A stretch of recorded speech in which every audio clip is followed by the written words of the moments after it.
Welcome back to another episode of Complete Human Performance Radio. I am your host, Anthony D'Orazio, and today I am super excited to be joined by Dr. Dani LaMartina or De La Martina? Dani LaMartina.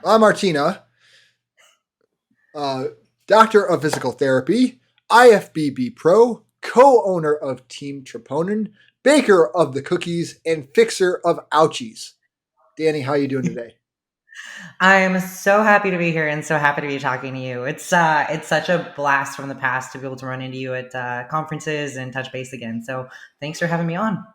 Yes. Dani and I know each other because we both went to Duke many a moons ago, probably further back in time than either of us want to admit at this point. So Dani, I have you on because you were just spoke at the Swiss seminar a couple weeks ago now, maybe a week ago. I can't remember, 2 weeks ago. And so as a doctor of physical therapy, I thought it'd be interesting for our audience to have you on, talk a bit about some of the challenges you see with physical therapy, working with athletes as a whole. So why don't you talk briefly about just the type of athlete you typically or mostly deal with? That's a great open-ended question to just go.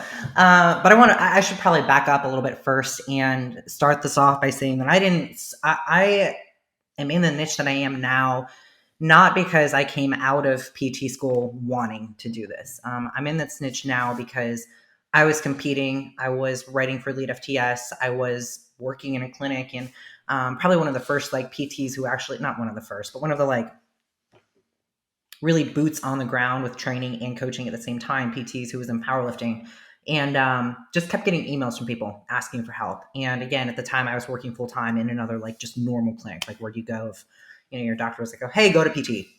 And over time, kind of what I realized more and more is that, and it's something that we know now, but back in 2014, 2015, people weren't really thinking about this, how different iron sport athletes, and I say iron sport meaning powerlifting, strongman, bodybuilding, what a different demand we put on our bodies, and therefore we need to be treated differently.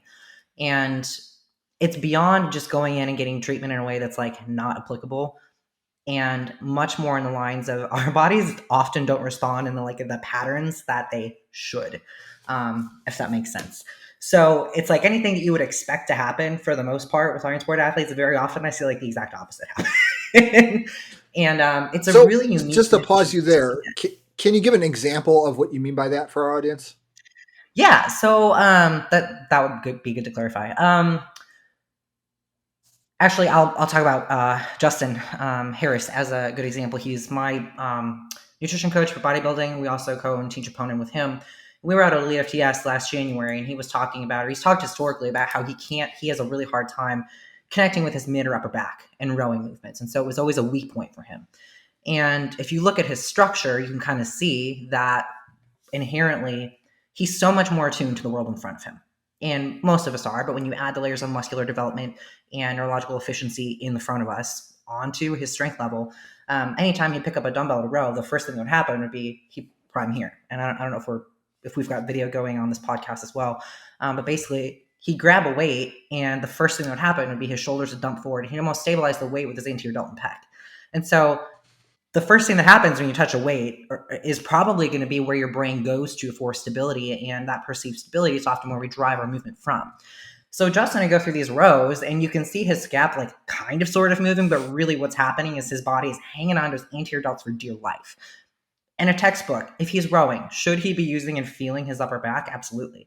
Was he? Absolutely not.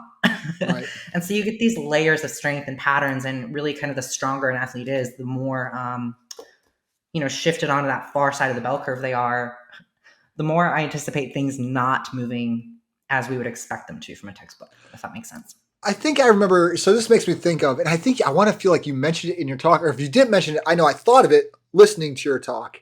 And this is something that came up in our conversation in a previous podcast with Dan Gardner, is that, higher level athletes, and, when we're talking about many of these athletes, these powerlifting athletes, compared to, certainly to the general population, these are elite level athletes. And even people that aren't elite level powerlifters are going to be elite level athletes compared to the general public. Mm-hmm. He mentioned this, he kind of described these athletes as ultimate compensators, right? And that they can compensate for a lot of things that on a normal person would cause a lot of issues. These individuals can they can eat poorly, they can they can just compensate with a lot of stuff. Do you feel that's similar when a lot of the athletes you work with? Totally. Except I'm going to replace the word compensation with strategy. Okay. Their body is so good at finding a new strategy for them. And that strategy is not just within training, it's outside of it too, at least from like a neuromuscular standpoint. How we train has more of an effect on our day-to-day. I'm gonna back up for a second. You think about all the muscle. I hate the word posture. It triggers me, which is a whole other soapbox. But if we could think about our body having like a whole switchboard of muscles that you can kind of dial up or dial down rather than an on-off switch, at any given point in time, we have this kind of calibration of muscles that are, a little bit more turned up or a little bit more turned down. And our training affects that baseline level of how on off certain muscles are. It affects that whole breaker box. And so when we think about the strategy, if someone's baseline is so changed, they still need to get through the day somehow. And very often what I see is, if we think about a pendulum of movement, and this is really unique to iron sport athletes and very accurate, if we think about a normal pendulum of movement, most people that compete in these iron sports have a shortened pendulum, and it's either centered or it's shifted. And so they'll use whatever strategy they can to either broaden that pendulum just a little bit or hang out like on the tail end of it, or they're going to look to shift it just a little bit. But they can't often expand it the way that they need to. And that's often where I think we need to go with the PT side of things. So with regards to, when you got into moving away from the clinic, sort of being in a clinic and moving, because I know you're completely online now. I know we didn't really explicitly say that. So people that are interested, Danny's completely online now. What were some of the common issues you were running into with strength athletes that were reaching out? Were there common themes that they were sort of asking about? Are there commonalities among iron sport athletes in terms of ways in which traditional PT doesn't work for them, and sort of how you've approached that, or other issues that seem to be more specific to iron sport athletes and how you've approached that? This is going to be so fun to talk about. So I've had kind of a little bit of I don't want to call it an awakening. That's a really lame way of saying this, but a little bit of a different lens as of late. So we recently moved from Colorado to Texas, and we're training at Destination Dallas right now, which means that we're around and we see a lot of top pros, Olympians, very, very strong powerlifters consistently. And just walking around the gym, and I was watching people train one day, and it kind of hit me that training is compression. Like, that's what we're doing, is we are putting compression on something, whether it's a spine, hip, rib cage, whatever. And so one of the things that, if I could go back the last maybe 8 years or so and give myself this lens, I think it would probably change a lot of how I went about teaching and certain themes that I would see with regards to injury. But very often what I see is you get, shoulder injuries or hip injuries or spine injuries. And really the root of a lot of that, if you look at a very macro scale, is going to be compression and where that compression is located. And so very often now what I look at is, okay, where can we get them some expansion back? And some of that can be done through training. Some of that needs to be done outside of training.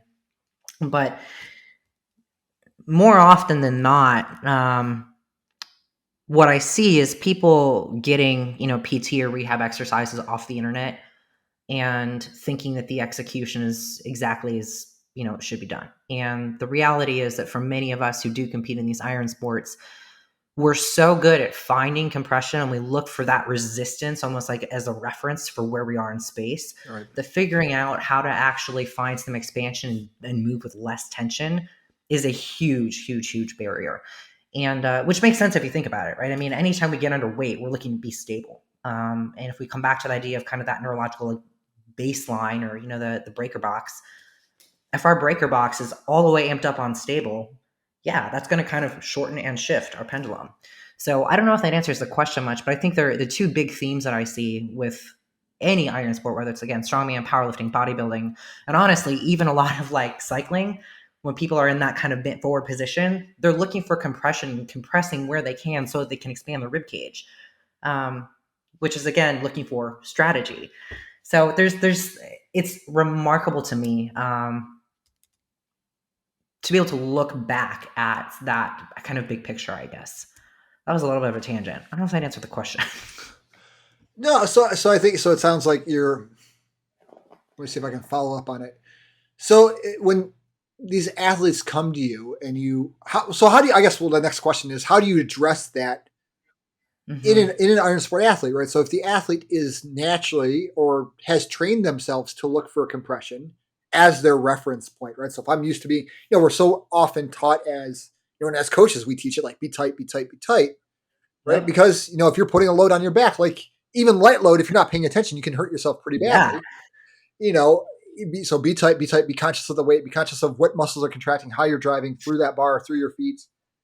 How do you train an iron sport athlete that has had that ingrained into them to look for moving with less resistance, to look for expansion rather than contraction and compression?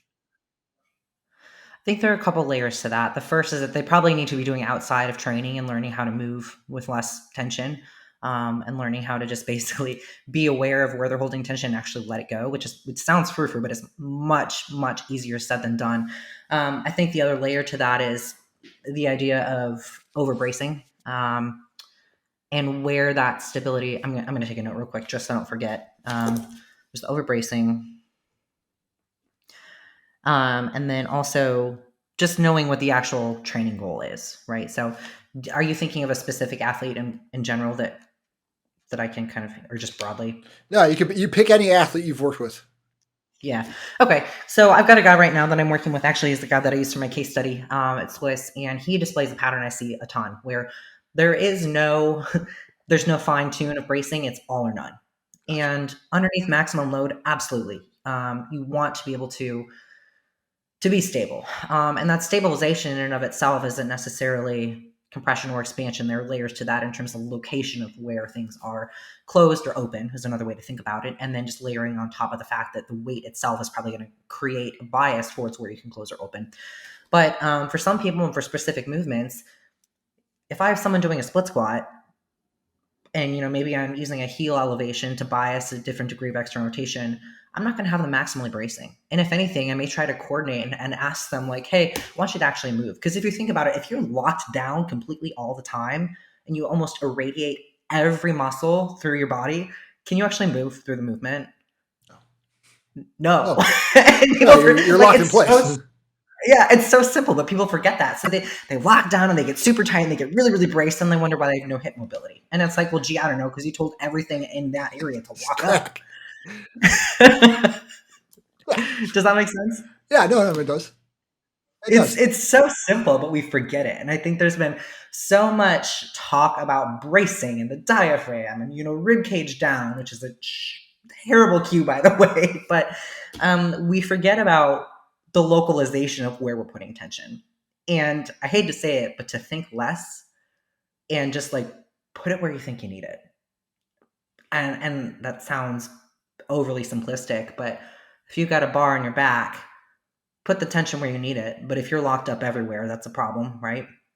But if you're doing a contralaterally loaded split squat versus like a Hatfield split squat or any kind of other variation, that's going to change the degree of how bright or dim you want your bracing strategy.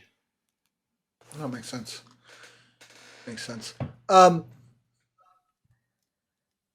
So hold on. I had a question that's lost to the wind right now. That's okay. I'm sitting here like writing down things because it is a Friday indeed. And I'm forgetting things that I really am like, oh, that's a good thing to be talking about. So, I know what I was going to ask. Sorry. Listeners out there, sorry. A brain fart. Do you ever, so when you say that, I mean, so our listeners, obviously, if you're listening out there, we have a mix of, people that are doing a lot of, sort of a mix of cardiovascular work and, strength work, and not the cardiovascular work I heard at Swiss, which was run 100 meters, like miles on end of cardiovascular work. Yeah.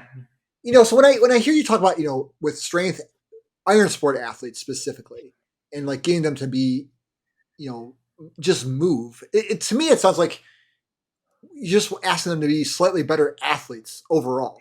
Does that like track with what you're thinking of with them in terms of like moving through space and sort of being better able to know how you're moving through that space, or no?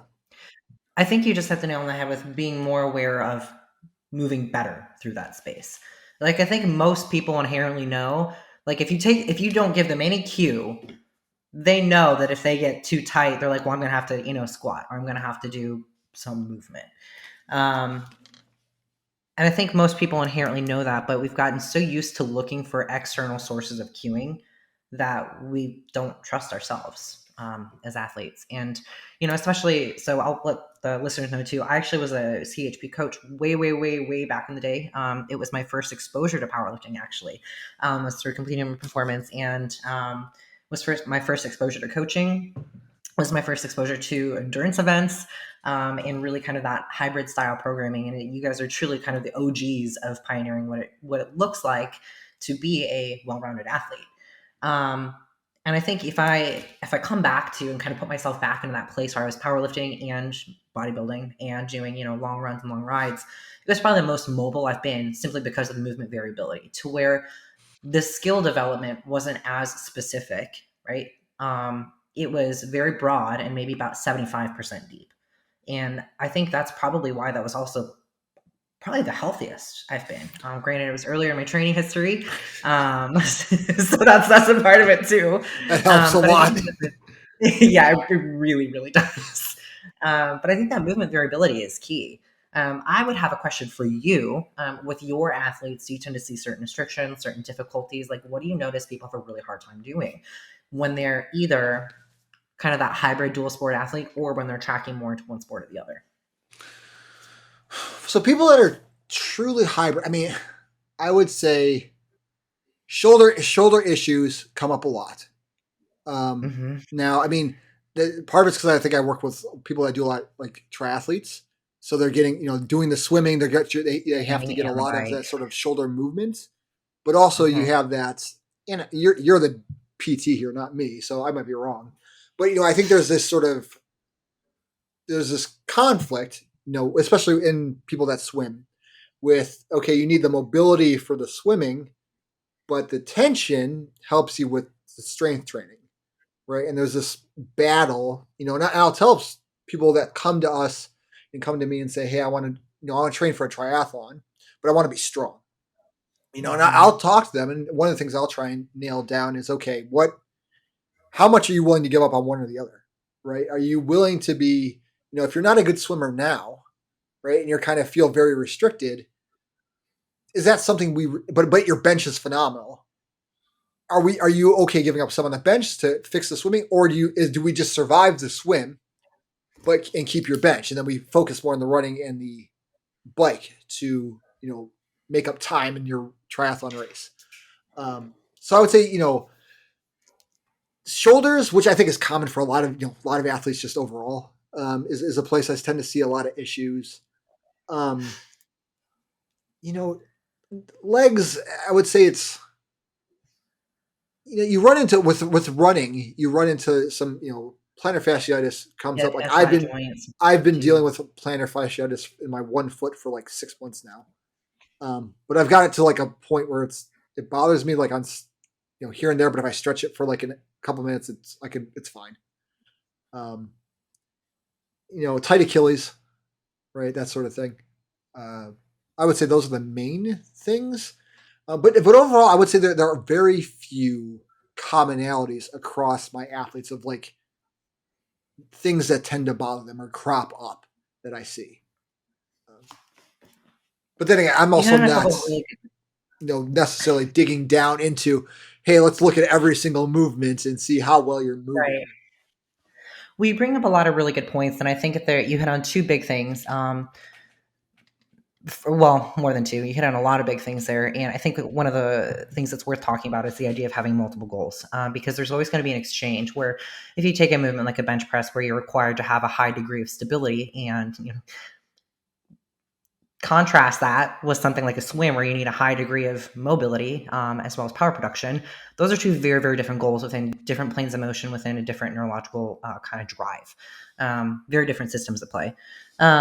So you're looking at mechanics there in terms of demand, but you're also hitting on something called load tolerance. And I think that's the kind of thing that so many people don't necessarily think about. So we have the environment that's going to contribute to something like, why is the Achilles taking so much load? Why is that plantar fascia so, for lack of a better word, pissed off all the time? What's driving that? From the mechanic standpoint, but then also looking at the question of load tolerance. What's the dosage that particular tissue can really handle? One of the things that I look at frequently is, what's happening with the rib cage. And especially when you're looking at hybrid athletes, because there's a demand on the respiration patterns, whether it's a swim where there's a lot of demand, there's a huge respiratory demand there. I will never swim ever again in my life. not for that reason. I'll be honest. I have toyed at certain points in my athletic career with doing a triathlon. I'm like, oh, it might be fun. And every time I've toyed Oh with it, there's God. been times where I've been like running and biking. So I'm like, I could certainly do a sprint triathlon or even maybe an Olympic distance triathlon. And then I would think about the swim, and I'm like, I just have no desire to try and drown myself, Yeah. and so I just can't get myself to like train for it or do any sort of swimming.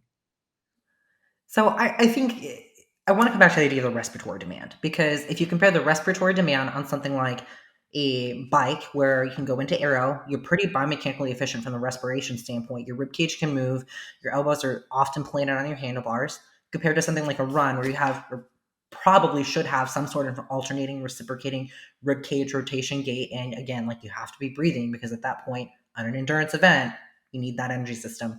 But then you take that to a swim, and you can see how the different respiratory demands of these sports are really going to play a role in what happens with how the rib cage is manipulated. And if we take the idea that we talked about with iron sport athletes, where our bodies kind of hang on to these patterns that we put on them in training, we extrapolate that to an endurance athlete, you'll see a lot of swimmers have a change in their actual rib cage shape and structure, especially at near called the infrasternal angle, right where the ribs kind of come together. And super interesting when you look at, again, for CHP, you think about the hybrid athletes, you're working with a group of people who have a high respiratory demand. And again, every time we breathe, our rib cage has to move, or should, right? No, we could go into the whole biomechanics of what actually happens at the rib cage, because it's much more complicated than people think and expect. And if we talk about compression expansion, wow, lots of layers there. But for someone who's trying to maintain some sort of ribcage pliability for respiratory demand and also be strong, it's not just an exchange of mobility and stability. There's a deeper level to this. And I think that's kind of where it gets to be really, really interesting in working with the athlete population that you do, if that makes sense.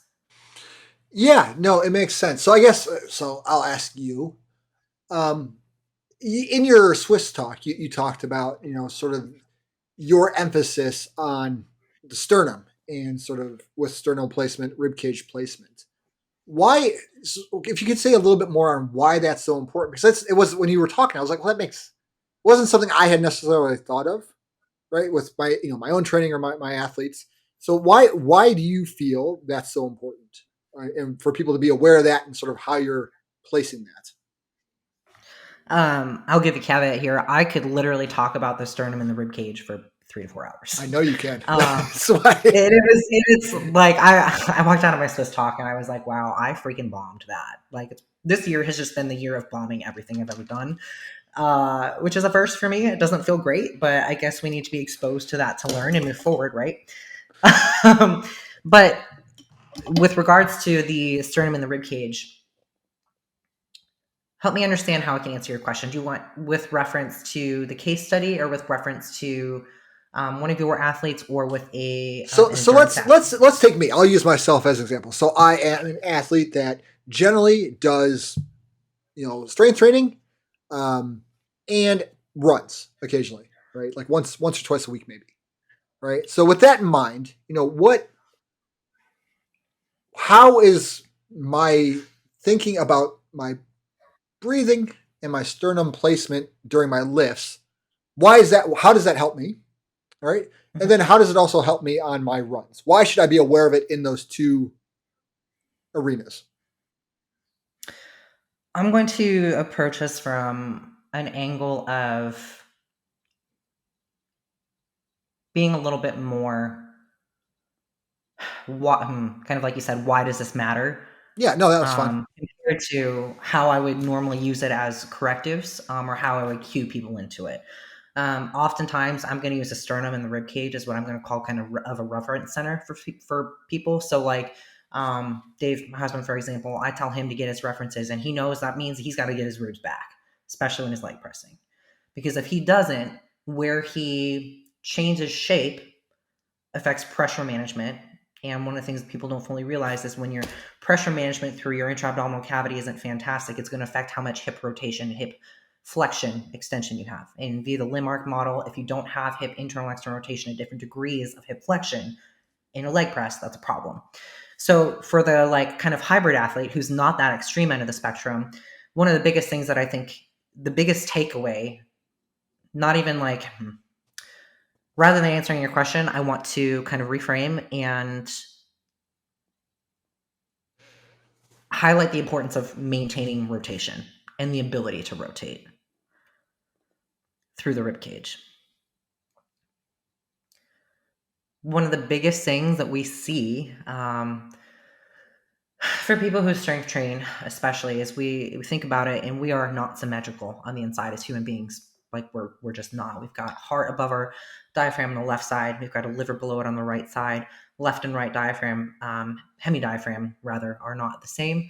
They attach at different points on the spine. There's a bigger connection with the left hip flexor on the left side. So we're not symmetrical, and we're putting a symmetrical demand on our body. And so oftentimes what happens is we end up kind of locking down and losing that ability to rotate. That ability to rotate is our ability to kind of allow that rib cage to be pliable. So for someone who maybe they're an iron sport athlete and they also want to be able to run a decent 5K, or maybe they're military, right? And they need to be able to have some good PT times on things. The more locked down you are, the less efficient you're going to be with respiration patterns, the less you're going to have. I mean, we could talk about the physiology of some of with what happens when you can't get the gas exchange that you need chronically. But I think for most people, maintaining the ability to allow your sternum to rotate to the right and to the left and actually allow the rib cage to be pliable is probably one of the biggest things that I'd like to maintain. So if I'm getting an athlete who is relatively new, they don't have a super long history, some of their prescriptives for me are going to be really, really heavy on making sure they're maintaining the ability to rotate. What would it give me? Can you give an example of a prescriptive you would give for that type of athlete? Someone that was relatively newer. So something like, let's say it's a female triathlete, right? I may give them some variation of a braced cable row where I manipulate the angle of the cable based on where they're restricted through their rib cage and through your shoulder range of motion. Again, I could go really deep in the biomechanics here. But big picture is if we want them to be able to rotate, a lot of that is going to come from eccentric action of the serratus too. So as they're lengthening, I want them to be able to actually reach. And as they pull, I want them to be able to rotate a little bit more. It's not necessarily going to get them super jacked, but if they're not trying to get on a bodybuilding stage and earn a pro card, it's going to keep them way more functional. It's also going to probably allow them to swim better, probably going to allow her to run better and more efficiently because she's actually training the concentric and eccentric variation of that pattern. Interesting. Would you do so? The example you used there was a unilateral cable row. Would you do much more like? I mean, obviously for the rotation, I would expect more unilateral work so you can work that rotation. Is that generally the case? Yeah. And one of the things that I like to manipulate the most is where their external bracing strategy is coming from, but also especially for a rowing movement, the arm angle. Something like a high row is different from a mid versus a low. And based on where they're going to be more restricted in the rib cage, which is kind of lat oriented, to be honest, people want to talk about it being really fancy, but it's often lat, posterior cuff, posterior delt, and then T-spine just gets really, really flattened out. So I'm going to manipulate the position there to help open up where they need to open up. and they don't know what's happening. They're not like, oh, I really feel my lower posterior rib cage opening up here. And if they do, great, they're smarter than I am. But being able to isolate that is huge. So like I've got a guy right now who he's former bodybuilder. He's late 40s. He came to me actually from working with another really, really big name coach. And he was like, my shoulders just feel beat up. I've got a rotator cuff tear. I want to feel better. And literally like watching him move, he's just straight up like, he's like a Cheeto. So like there is no mobility, and we joke about it. He's been working with me for a while, so I can joke about it with him. But one of the things that I got him doing was even like a quiet style or a dead stop dumbbell row. He can load that heavy, but if I position him and if I cue him into where he's intending to end that eccentric, meaning where he's doing the dead stop or where he's doing the quiet style, I can manipulate the degree of rotation through the rib cage. I can manipulate sternal angle, and I can manipulate the degree of shoulder flexion. Shoulder flexion is going to be one of the bigger changes that is going to change. One of the bigger changes. Wow, redundant. One of the bigger variables that we can manipulate to change where we're actually trying to get expansion, especially on the posterior side of the rib cage. Most people, I'm going to come back to this compression expansion stuff I was talking about earlier. Most people have one portion of the backside of their rib cage that is too compressed. When it's compressed and you can't expand it, that's generally when you can't rotate. Easiest way to check this, like super, super easy, have someone do a forward toe touch. And when their hips stop moving back, note that point. For most people, they don't have a lot of posterior hip translation. When they start rounding, look at the area of their spine that's really flat. That's where they're compressed.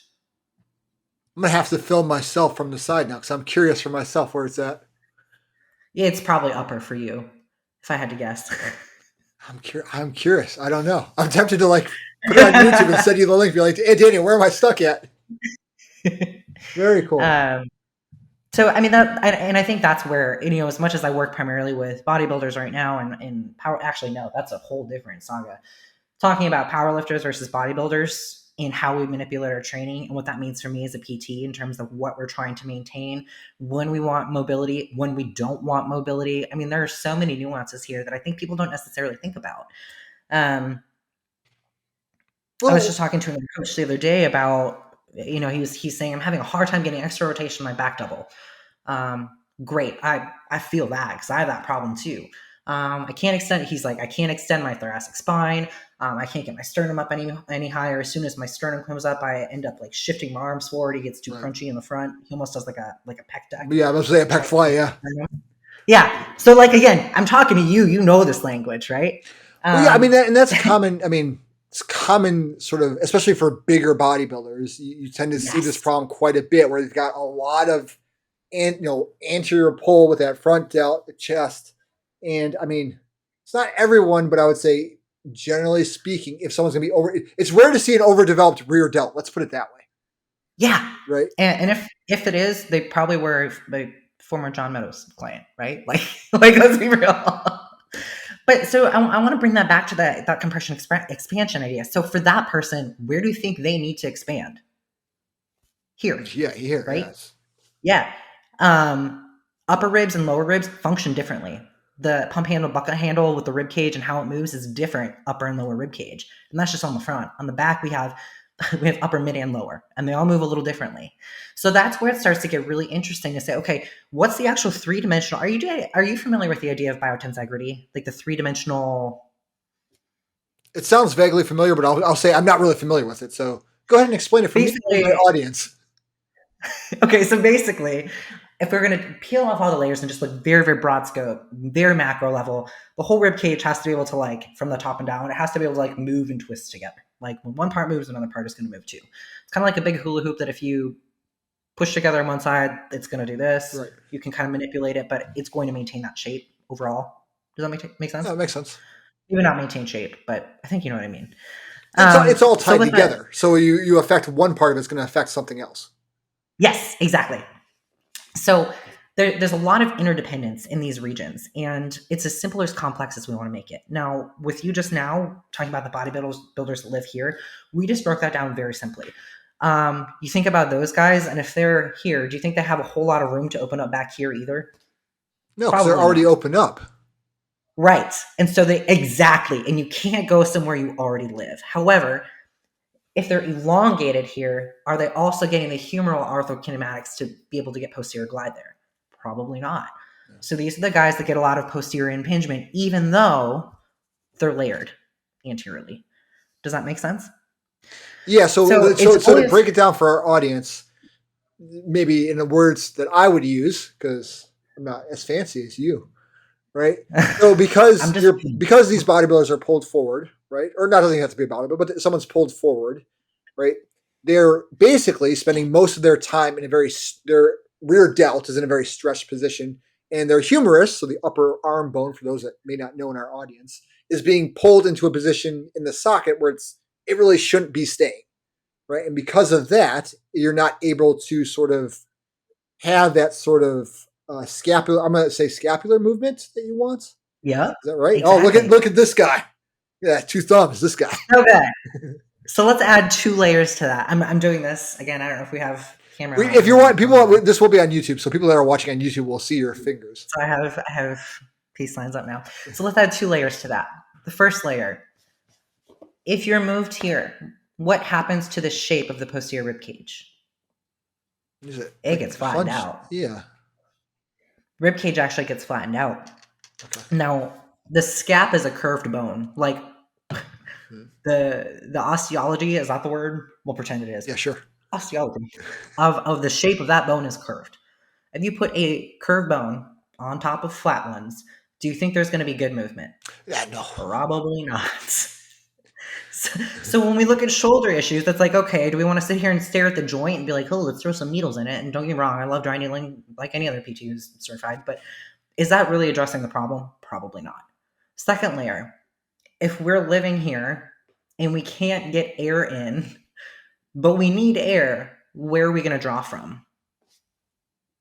Here. So you know those big guys, they almost sound like they're kind of chronically out of breath. And you're like, bro, when was the last time you actually like took a breath? I'm like, what do you mean? Yeah. You know exactly what I'm talking about, right? It was probably more common as Swiss than any of us would want to admit, to be honest. It's so common. But we look at the adaptation of what happens here, where it's going to elevate the rib cage. Now, again, if we want to tie this and bring it full circle back to posing, if they're already elevated, where else can they go? They can't. Yeah. So if we want to really address not only their function, but for, again, the performance athlete, they don't care if I get them breathing better. Like, I worked on Martin Fitzwater a bunch right before the Arnold. I didn't give a shit if I get him breathing better. He's like, cool story, Danny. I need to hit my poses. And I'm like, great, let's do it. But we actually do that by not looking for more thoracic extension and pulling the sternum up. We need to restore flexion first. Because chances are, once you restore flexion, you're going to restore a whole bunch of range of motion in the shoulders so that you're not living in a position of internal or external rotation, so that when you need to find more of it, you actually can. Does that make sense? Yeah. There's so many people are, in this idea that they need to work more and more and more and more thoracic extension, when the reality is all you're doing is flattening out your diaphragm and probably driving more of the pattern that you're already too far in anyway. But it's a very different way of looking at it. And again, if you want to think about and have a very, very macro scale idea of how to start working on this yourself, try that forward toe touch. See where you really flatten out. And you're going to see a lot of people have this like big apex in their spine where they start to roll forward and then all of a sudden they get that like huge spot. That like before that starts, you've run out of room. Once that apex starts, that's where you're using your rectus abdominis to try to pull the front portion of your ribcage down to help you reach the floor. So you've already used your full range of motion at that point. That's your strategy to get more movement. So whatever gets us there, Danny. Whatever gets us there. You said touch my toes. I'm going to touch them. God damn it. Yeah, that was pretty nerdy. Did that make sense though? Yeah, no, I found it very interesting. Hopefully the audience does. All of you out there, go follow Danny on social media for liking that nerdy talk. So let's go back. I'm curious now because you mentioned it. We don't have to get too far into it, but talk about the powerlifters versus the bodybuilders, right? Obviously, a very specific case, but it applies to both of us. So I'm interested. How different are those two groups? Obviously, powerlifters. For those that maybe aren't as familiar, right? You have 3 big lifts, right? You have a squat, a bench, and a deadlift. Whereas bodybuilders, you're not lifting anything on stage. You're just sitting up there posing, like a statue, right? So what are sort of the demands that you see as a PT, for training that is relatively similar, like it's a lot of barbell training and dumbbell training? How do those athletes tend to differ in your eyes? The biggest difference that I see is the periodization, to where if I'm working with a power lifter and they're, coming into a meet and they feel jacked up, I want to find the very minimum amount of mobility I can get them to get them feeling better, because we don't want to increase all this mobility right before they get on a platform with maximum weight, right? Versus a bodybuilder where it's like, you want as much rotation as you can get. If you can give the appearance of having more rotation, you're going to look big on stage, and that's what we all want, right? Yes. So I think about it from two, I guess, kind of a more nuanced angle. Is with power, for both of them, I come down to what's happening at the center of us, what's happening at the core, what's happening at the pelvis, what's happening at the rib cage, what's happening at the neck, the traps, all of that. But once that's set, what's everything else doing, and what's the demand on everything else? So for a bodybuilder, how do I want to, wherever your baseline position is in terms of your like neurological home base, and again, I hate the P word, but you know where I'm going. Wherever you live is going to determine how much range you have access to in different planes of motion across different joints. So the thing that I'm going to look to manipulate the most is what's your start position. Okay.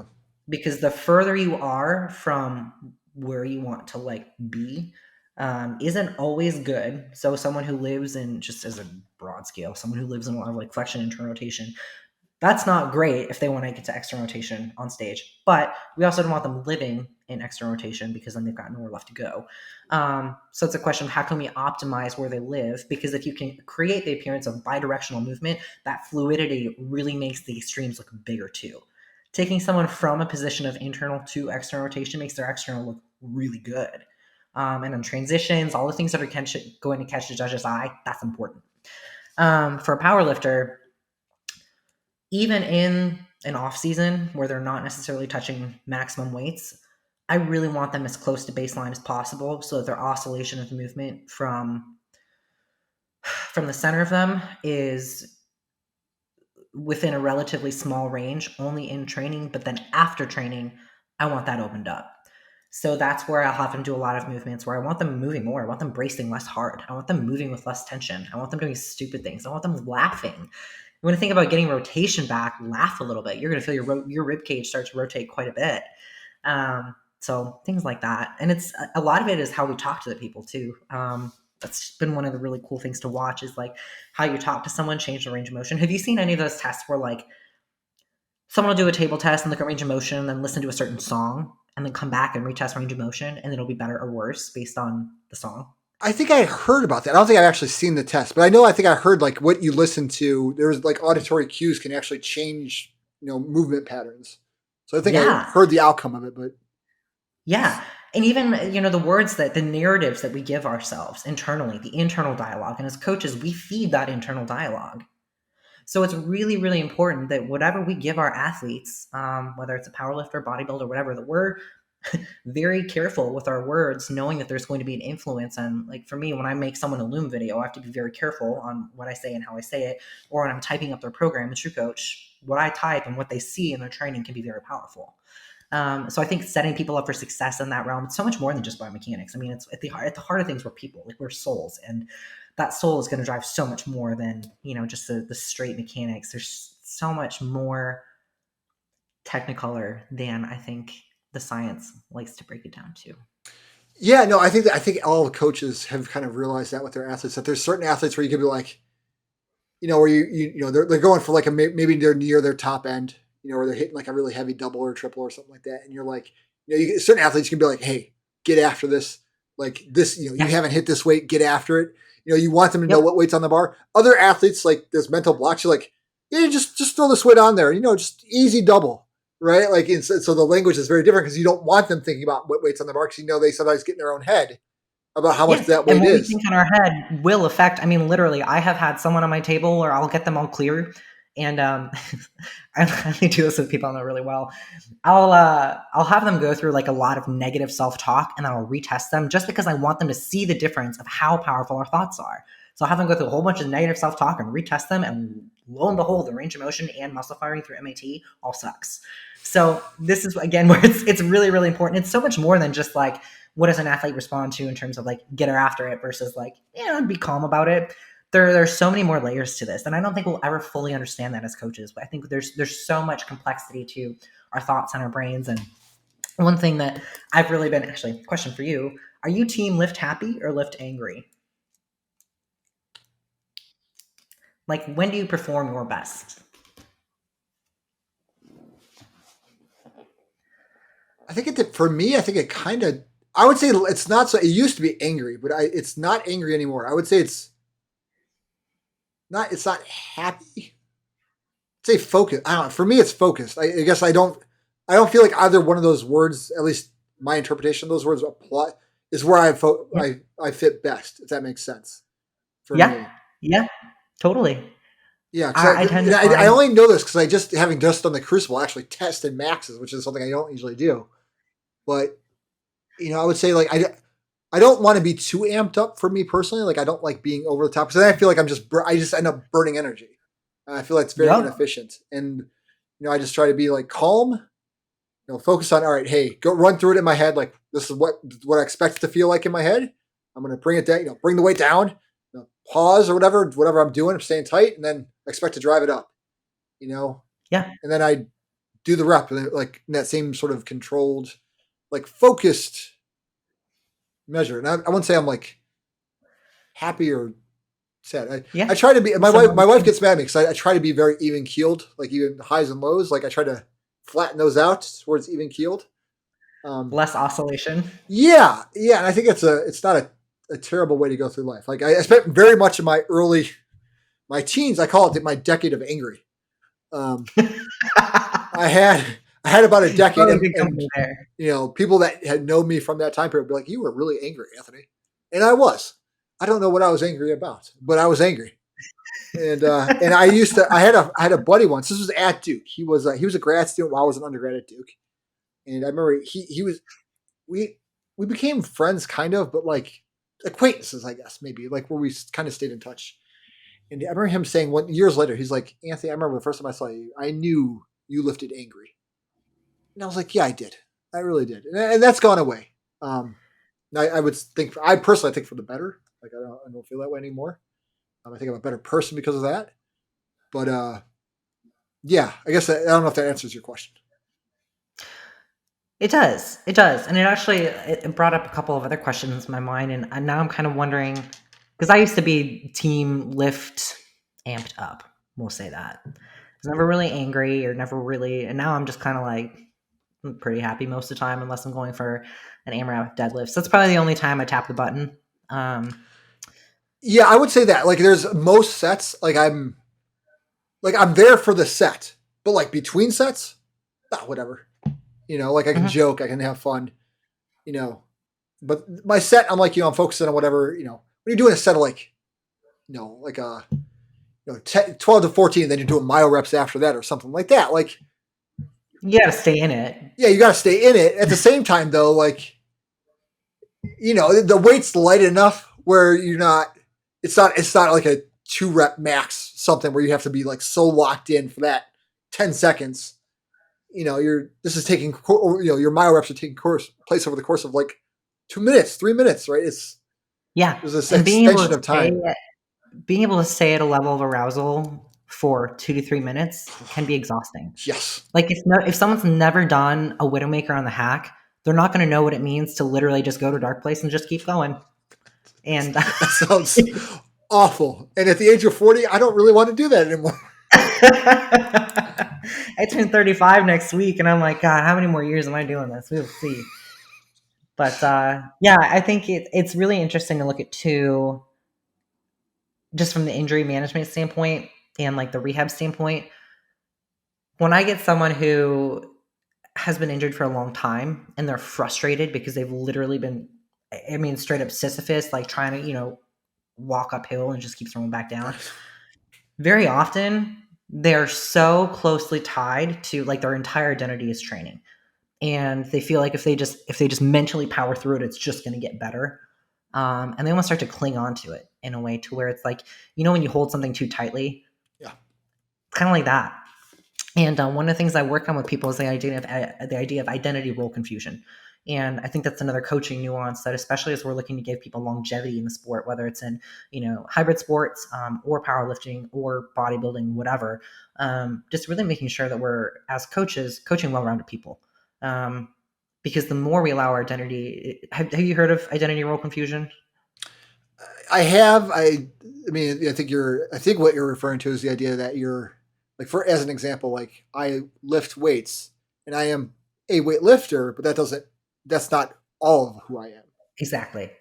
But you get someone who's been high performing for long enough, or who has let something become a part of them for long enough, and then you add on a layer of injury to where they can't do that thing anymore, and their entire identity feels really, really fragile.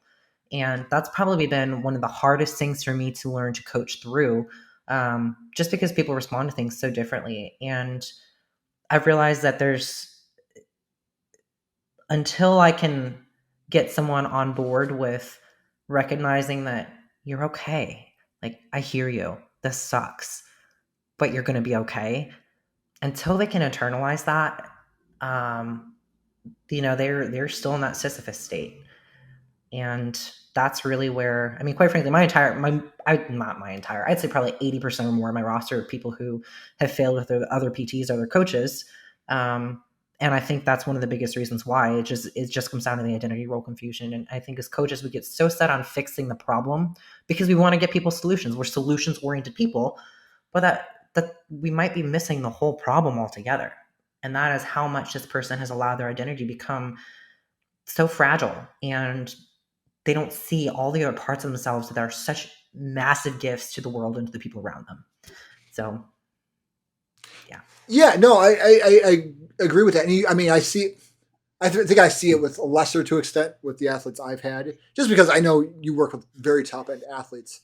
Um, but you see when people, especially when people get injured, because it is a bummer. Like no matter what, when you get injured, it is taking away a part of your identity. I had a client, as an example, if that's not injury, this is an interesting one. I think I had a client, female client. She's been, someone I've known for a while. She's been with me for a while, and she had to stop recently because she was pregnant. Hmm. She actually just gave birth very recently from when we're recording this. So congrats to her if she's listening. She knows who she is. Congrats. And it's very exciting. But at the same time, we had to eventually stop the training because she couldn't move. She was like, gestating a life form inside of her. It was the things she just had to stop, and it was just too much because she also running a business and whatnot. And but she was very much struggled with that identity. Like she viewed herself as training was part of her, like a very core part of her identity. And it was very much, I found what I was saying is like, don't worry, you'll come back to training. Like we will come back to training.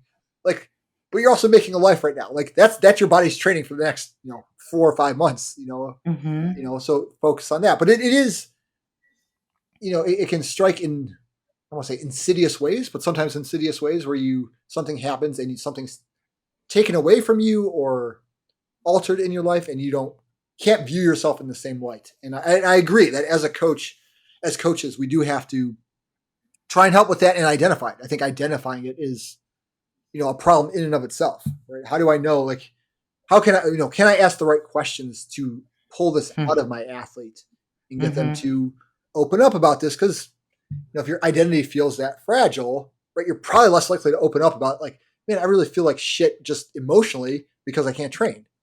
Yeah, absolutely. I think you hit the nail on the head with asking the right questions. I think asking questions, in my opinion, is probably the best thing that we can do as coaches to encourage the dialogue. And usually, once people can say it themselves and they feel validated, I don't know, I wouldn't consider myself like a high level athlete anymore. But I know that having been through some of these things with the injury and then the seizures and all of that, just having someone validate the fact that like it's okay that you feel a sense of loss right now was like, whoa. And I think that's what it took for me to actually be able to step back and kind of, reprioritize and reorganize, and quite frankly, to like just feel okay. Um, it's really, really interesting. And I think that, for women too. So, like I said, I'll be turning 35 next month. And when looking to compete on the IFBB stage in women's physique, it's a pretty unforgiving and pretty harsh division with requirements for leanness and conditioning and everything else. And it's very, very hard to maintain a level of hormone health that allows you to do things like have kids. And so part of me always feels, not always, part of me feels as though, as a female in this industry, it's hard to feel understood. Especially if you're trying to run a business, if you're trying to not only run a business but move the needle forward on how we approach training and rehab, and like how do we leave this place smarter? But how do I do that in a way that still allows me to pursue my professional goals and at the same time personal goals of wanting to have a family and stay relevant, because you kind of have to compete to stay relevant as a female that I think most dudes, quite frankly, don't have to. I would agree with that, Um, actually, very strongly. yeah, and I was at I, Compound. I would mention, just for people that follow physique sports, think about like Aaron Stern, right? Like, if you know who that name is, you're an OG that actually cared about female sports, female like Mhm. figure competitors. So, because as soon as she stopped competing, she fell off the map for most people, Yep. right? And that happens consistently with the female athletes. Whereas Ronnie Coleman, like same time period as Aaron Stern, everyone knows who Ronnie Coleman is, right? And they Yes. were contemporaries. It's I was literally just having a conversation with Dave Tate about this too, where because Dave and I both compete, even with, so I'm the one, like I'm the IFBB pro, I'm the medical professional. This is my whole business, like my entire life, my marriage, my professional goals, my personal goals, everything I do is tied up in this. Um, but anytime we go someplace, the person who's going to get the most credibility about anything, whether it's injury, training, doesn't matter, is going to be Dave, always, because he's a big 300-pound dude, and it's hard. It is. There are some days it is absolutely infuriating, I would imagine.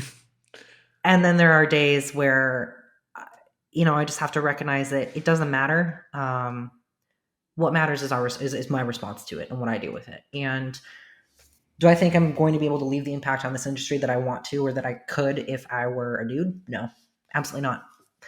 But I do think there's a lot that can be said for continuing to move the needle forward and continuing to carve a space, especially for women who want to move the needle forward and not just coach other women and not, have this very, like, I don't want to say soft approach, but, a bunch of the guys on my roster are, 250, 275-pound dudes who are like, holy crap, I had no idea you were going to kick my ass like this and also leave me feeling really good. I didn't think a girl could do that. And I'm like, well, hi. This is also why I'm stronger than most dudes at most gyms. Um, it's so interesting. I've had this like kind of big existential, like, oh my god, what am I doing with my life after Swiss, since I didn't do so well there. But yeah, identity role confusion, it's a thing. Well, on that very light topic, Yeah. anything else you want to add for our listeners today? Because we're right about an hour, and that's usually like where I like to keep these podcasts. No, I really appreciate running into you at Swiss, and I so appreciate being able to reconnect with you. I hope people know how lucky they are to be working with you or any of the other coaches at CHP. You guys continue to raise the bar, and it's pretty awesome to see. Dani, if people wanted to follow you on social media or get in touch with you if they have rehab needs and or just see you deadlifting more than me by a lot on Instagram, how can they follow you and get in touch with you? My Instagram is Dani LaMartina, DPT, and you can email me at Dani@teamtroponin.com. I will. Both of those contact pieces of information will be in the episode description. You can follow me at Durazio Anthony on Instagram. If you need to contact me about coaching, nutrition, you can email me, anthony@hybrid-academy.com. Follow CHP at Complete Human Performance. Dani, thank you so much for being on. Thank you so much. See you all next time.